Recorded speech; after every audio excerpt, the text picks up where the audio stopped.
कांपता था। लेकिन अब मजनू भाई की सिर्फ एक ही ख्वाहिश थी। अरे बेल्लू, बस अब मैं एक अच्छी सी लड़की से शादी करना चाहता हूँ। बहुत लूटपाट और किडनैपिंग कर ली मैंने। भगवान की कृपा से बहुत पैसा भी इकट्ठा कर लिया है। पर मजनू भाई, भला आपसे शादी कौन करेगा? गांव के सभी लोग तो आपसे डरते हैं। बात तो तेरी एकदम सही है बेल्लू। तो चल, हम पहले गांव में अच्छी लड़की देखने जाते हैं।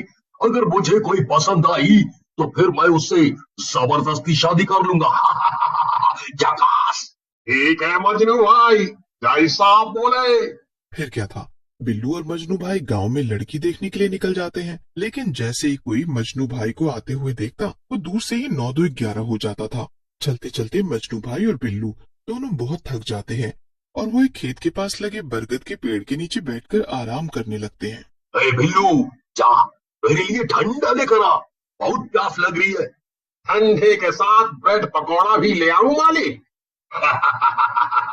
हाँ, क्यों नहीं। और वो पास में ही बिरजू गांव वाला मसाला डोसा का ठेला लगाता है ना, 3-4 मसाला डोसा भी लेकर आना फिर। थोड़ी ही देर में वो सब लेकर आ जाता है और मजनू भाई मजे से पेट पूजा करने लगते हैं। मजनू भाई बिना किसी डर के खेत में घुस जाते हैं। तभी उनकी नजर खेत में खड़ी एक लड़की पर पड़ती है। मजनू भाई को वो लड़की पहली ही नजर में बहुत पसंद आ जाती है। वो उसके पास जाते हैं और कहते हैं, अरे सुन, मुझे तो पसंद आ गई है, क्या तू मुझसे शादी करेगी? उस लड़की का नाम चारू था। चारू मन ही मन सोचती है, अरे वाह, ये तो वही गांव का मशहूर गुंडा मजनू है। अगर मेरी शादी इससे हो गई तो मुझे अपनी बहन से बदला लेने का अच्छा मौका मिल जाएगा। क्या हुआ, ये सोच में चली गई तू? चल जल्दी जल्दी बता, तू अपन से शादी करेगी या नहीं? हाँ हाँ, क्यों नहीं, बिल्कुल, मैं शादी करने के लिए तैयार हूँ। हाय, तू इतनी जल्दी मान गई। चल ये तो बढ़िया है, फिर तो मैं आज ही आता हूँ तेरे घर और रिश्ता पक्का करवा लेता हूँ। झकास। हाँ हाँ जरूर, मेरा घर ना यहीं पास में है, जल्दी आना, मैं इंतजार करूंगी। इतना कहकर चारू वहाँ से चली जाती है। लेकिन रास्ते में उसका एक्सीडेंट हो जाता है और वो मर जाती है। मरने के बाद चारू एक चुड़ैल बन जाती है। अरे ये क्या हो गया, अभी अभी तो मैंने सबको मजा चखाने का इतना मजेदार प्लान बनाया था, लेकिन मैं तो मर गई। लेकिन शायद ये इतना बुरा भी नहीं है, अब तो मैं चुड़ैल बन गई हूँ। मेरे पास इतनी ज्यादा ताकत है, अब तो मैं और ज्यादा आसानी से सबको तंग कर सकूंगी। चलो फिर तो मजे करते हैं। उधर मजनू शाम को तैयार होकर और मिठाई लेकर बिल्लू के साथ गोविंद किसान के घर पहुंचता है। नमस्ते गोविंद भाई। अरे अरे, आप तो मजनू भाई हो, गांव के मशहूर मेरा मतलब गांव में सब आपको जानते हैं, पर आप यहाँ कैसे? बताता हूँ, पहले अपने होने वाले जमाई का स्वागत तो करो। क्या ये क्या कह रहे हैं आप मजनू भाई? असल में वो खेत गोविंद का ही था और चारू गोविंद की ही बेटी थी। लेकिन तभी गोविंद की बेटी आ जाती है। अरे हाँ, यही तो है चारू, ये मुझे दिन में खेत में मिली थी। इसने मुझसे कहा था कि ये मुझसे शादी करने को तैयार है। झकास। क्या श्रेया, तुमने इनसे ऐसा कहा? नहीं नहीं, मैंने नहीं कहा। अरे मैं चारू नहीं हूँ, मैं श्रेया हूँ, चारू की जुड़वा बहन। और उसका खेत से वापस आते वक्त एक्सीडेंट हो गया और वो मर गई। ये सुनकर मजनू भाई का सर ही चकरा जाता है। ऐसा कैसे मुमकिन है? मजनू भाई, पहले तो कोई लड़की आपको हाँ करने को तैयार नहीं थी, और अब किसी ने हाँ की तो वो मर ही गई। नहीं, ऐसा नहीं हो सकता। मैं शादी तो करके ही रहूंगा, उस चारू से ना सही तो उसकी जुड़वा बहन से। ये आप क्या कह रहे हैं मजनू भाई? मेरी बेटी श्रेया की शादी तो पहले से ही तय है दूसरे लड़के से। बुड्ढे, लगता है तुझे मेरी बात ठीक से समझ नहीं आई। वो अब तक मैं प्यार से बोल रहा था ना, इसीलिए कान खोलकर सुन लो तुम दोनों। शादी तो मैं श्रेया से ही करूंगा, वो भी इसी हफ्ते। झकास। मजनू गोविंद और श्रेया को धमकी देकर चला जाता है। उसके पीछे पीछे उसका चमचा बिल्लू भी चला जाता है। हे भगवान, अब हम क्या करेंगे श्रेया? मुझे भी कुछ समझ नहीं आ रहा पापा। आज ही चारू के साथ वो हादसा हुआ और अब ये पर मुझे तो ये समझ नहीं आ रहा कि चारू ने इस मजनू भाई नाम के गुंडे को हाँ क्यों बोला होगा। चारू जो अब चुड़ैल बन चुकी थी, वो खिड़की से छुपकर सारा तमाशा देख रही थी। वो हंसते हुए अंदर आ जाती है। बड़ा मजा आ रहा है मुझे तो। गोविंद और श्रेया एक चुड़ैल को अपने घर में आता देखकर डर जाते हैं। पिताजी चलिए उधर भागते हैं। लेकिन वो दोनों भागते से पहले ही चुड़ैल दोनों को रोक देती है। अरे अरे, कहाँ भाग रहे हो तुम दोनों? भला अपने परिवार वालों को देखकर कोई भागता है क्या? क्या क्या मतलब? तुम चारू हो क्या? अरे वाह मेरी समझदार बहन, हमेशा की तरह तूने आज भी अपनी समझदारी दिखा ही दी।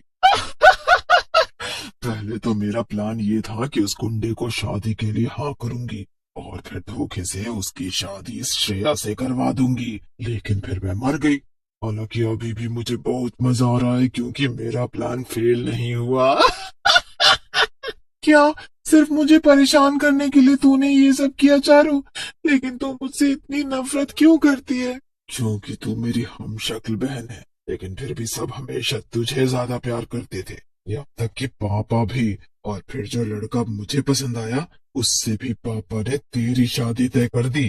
पापा कभी मेरे बारे में तो सोचते ही नहीं थे कि तू ज्यादा समझदार जो थी। नहीं चारू, ऐसा नहीं था। और तू अजय को पसंद करती है ये बात तो मुझे तेरी दोस्त मीनल ने बताई, और उसी वक्त मैंने पापा को शादी करने के लिए मना भी कर दिया था। ये सब सुनकर चुड़ैल को तुरंत अपनी गलती का एहसास होता है। फिर तो मुझसे बहुत बड़ी गलती हो गई। हाँ, और अब मुझे उस गुंडे से शादी करनी पड़ेगी। आप दोनों चिंता मत करो श्रेया, तुम्हें ये शादी करने की जरूरत नहीं है। मैं इस शादी को रोकूंगी। बस देखती जाओ। तुम सब शादी की तैयारियां शुरू करो। उस मजनू भाई को पता नहीं चलना चाहिए कि मैं चुड़ैल बनकर वापस आ गई हूँ। श्रेया और गोविंद शादी की तैयारियों में लग जाते हैं। शादी के दिन उधर मजनू भाई अपने घर में दूल्हे की तरह तैयार हो रहा था, लेकिन अभी तक दूल्हे की घोड़ी नहीं आई थी जिस पर मजनू को बैठना था। उधर चुड़ैल दुल्हन के जोड़े में मजनू के घर के पास में खड़ी थी। जैसे ही वो देखती है एक आदमी घोड़ी लेकर मजनू के घर की तरफ जा रहा था, वो उसे रोक देती है। अरे रुक जा, ये घोड़ी मुझे दे और चल भाग यहाँ से, वरना मैं तुझे जान से मार दूंगी। आदमी भाग जाता है और चुड़ैल घोड़ी के ऊपर चढ़कर बैठ जाती है। इसके बाद वो अपना घूंघट नीचे कर लेती है ताकि कोई उसका चेहरा ना देख पाए। अब आएगा मजा। चुड़ैल घोड़ी को दौड़ाते हुए मजनू के घर की तरफ ले जाती है। उधर मजनू के घर के बाहर वो जोर जोर से चिल्ला रहा था, लेकिन तभी दुल्हन घोड़ी पर सवार होकर खुद वहाँ पहुँच जाती है। अरे मजनू भाई, ये क्या दुल्हन खुद ही आ गई आपको घोड़ी पर लेने? वो आपको आने में देर हो रही थी तो मैंने सोचा मैं ही आ जाऊं घोड़ी पर सवार होकर। तभी चुड़ैल अपना घूंघट हटा देती है और उसे देखकर सभी बाराती 9-2-11 होने लगते हैं। सभी चिल्लाने लगते हैं, भला भला तुम कौन हो? अरे इतनी जल्दी भूल गए अपनी होने वाली बीवी को? अरे वो मैं ही हूँ जिससे तुमने खेत में शादी करने के लिए पूछा था। देखो मैं आ गई शादी करने, चलो अब मुझसे और इंतजार नहीं हो रहा।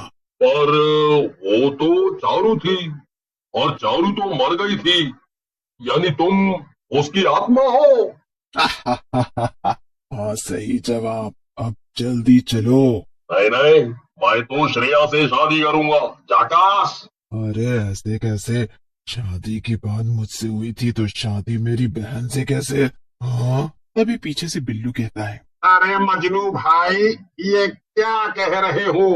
मैं तो भाग रहा हूँ, वरना ये चुड़ैल हम सबको मार देगी। बिल्लू भाग जाता है और मजनू की ये बातें सुनकर चुड़ैल घोड़ी से नीचे उतरती है और मजनू को एक हाथ से उठाकर दूर फेंक देती है। इतने में तेरा शादी का भूत तो उतर ही गया होगा ना मजनू। अब चल जल्दी से ये गांव छोड़कर भाग जा, वरना अगर दोबारा यहाँ दिखाना तो अच्छा नहीं होगा। मजनू भाई डर के मारे तुरंत गांव छोड़कर भाग जाते हैं और दोबारा कभी वहाँ दिखाई नहीं देते। और इस तरह पूरे गांव में घोड़ी पर सवार भूतिया दुल्हन भी मशहूर हो जाती है।